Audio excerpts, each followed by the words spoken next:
কি কাঁকড়া ভাই ফাঁকা আর কি মাছ এমন ছবি তুলে দেওয়া হয়নি, আমি সেই থেকে ঘুরছি ক্যামেরা নিয়ে। বিয়ে হয়ে গেছে, এই যে বয়স হয়ে গেছে, তারপরে এই কান্না সেলফি তুলতে পারা যায়নি বলে পাবেন তো সবাই তো, হ্যাঁ সবাই তো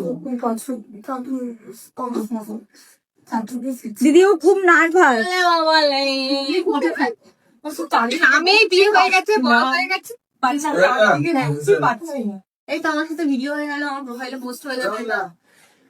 সবাই চাকরি তো ভাইরা খুশি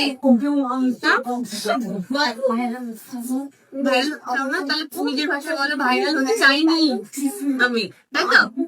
আসো তুমি এত ভালো হ্যাঁ দিচ্ছু দিচ্ছু। কিছু কিছু মুখ থাকে বলা যায় না, পরে গিয়ে আমি ভুলবো, এই যে ইয়ার্কি মেরেছে এই জন্য আমি ভুলবো। এটা করবো, এটা দেখাও না আমার কনসেন্ট্রেশন খুব ভালো লেগেছে, খুব ভালো ডেডিকেশন তোমার কাছে। খুশি? আমি এবার ছবি তুলে খুশি তো? তাহলে এবার গান চোখে চলে বেরোবে, আর চোখ বন্ধ, ছবি তুলে না একদম চোখে চলে